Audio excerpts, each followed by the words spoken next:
Hello guys, আপনাদেরকে আজকে খুবই অদ্ভুত একটা জিনিস দেখাবো। এই যে এখানে ছোট একটা মাটির কলসি দেখতে পাচ্ছেন, এটা কিন্তু বাসার বেলকনির ভিতরে। এটা আমি এমনিতেই দিয়েছি, আমি বাজার থেকে দুইটা পাখি নিয়েছিলাম।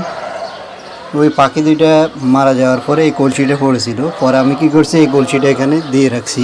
এখন কি হয়েছে যে এটার ভিতরে দোয়েল পাখি বাসা করছে, করছে ডিমও পারছে। তিনটা ছোট ছোট বাচ্চা আছে, আমি আপনাদেরকে দেখাচ্ছি, আপনারা সঙ্গে থাকুন। এটার ভিতরে কি আছে দেখুন,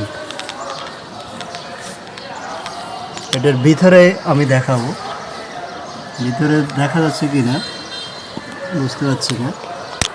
ছোট ছোট তিনটা নাকি চারটা বাচ্চা আছে, পুরো দেখা যাচ্ছে না, এখন হয়তো দেখা যাচ্ছে।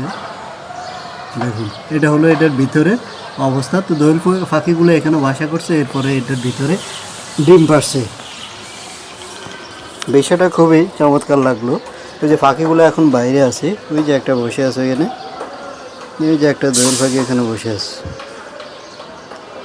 এই যে এখন আমি আসাতে বাইরে হয়ে গেছে, একটু পরে হয়তো আবার আসবে ভিতরে।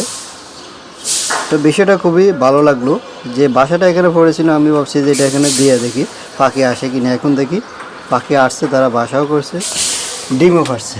ধন্যবাদ।